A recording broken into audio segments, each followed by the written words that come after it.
Chers amis, en ce mois d'octobre, comme chaque mois, j'ai la joie de m'adresser à vous et, une fois n'est pas coutume, je souhaite remercier aujourd'hui l'équipe diocésaine de la communication et de l'évangélisation numérique qui, avec les moyens techniques à sa disposition, participe avec dynamisme et compétence à la mission pastorale qui est la mienne. Rien n'est parfait en ce bas monde, mais je rends sincèrement grâce à Dieu pour ce service et pour tous ceux qui, d'une manière ou d'une autre, y apportent leur concours. Dès la première annonce de l'Évangile, les disciples du Christ ont été envoyés pour communiquer l'heureuse et bonne nouvelle du salut de Dieu, accompli par son Fils Jésus dans la puissance de l'Esprit Saint. Et de siècle en siècle, l'Église a su incarner cette mission dans les cultures et les milieux les plus divers. Un exemple parmi d'autres, l'Ordre des Frères Prêcheurs, que nous avons eu la joie d'accueillir à la paroisse Saint-Charles le 22 septembre dernier.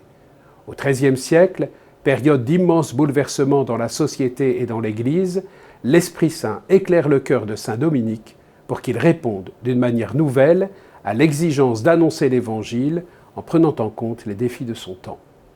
Ce fut l'origine des Dominicains qui ont été à leur époque et demeurent toujours des communicants ou des prêcheurs de l'Évangile de Jésus.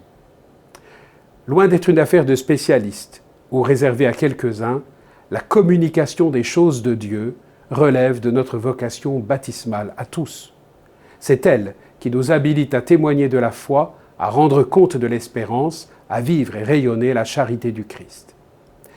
Bénéficiant aujourd'hui de moyens de communication performants et d'une équipe d'experts, nous risquons de nous reposer de tout notre poids sur eux pour couvrir l'essentiel de cette mission, quitte à critiquer ce même service quand tout ne fonctionne pas comme nous le voulons.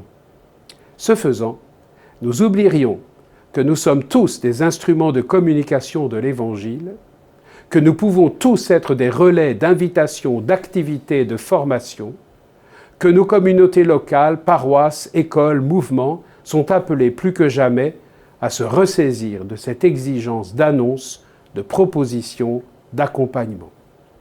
Autrement dit, le service de communication et d'évangélisation numérique, c'est bien, mais qu'avec le soutien et les encouragements de ce service, nous soyons tous à quelque niveau que ce soit, participants, communicants, témoins et apôtres, c'est mieux.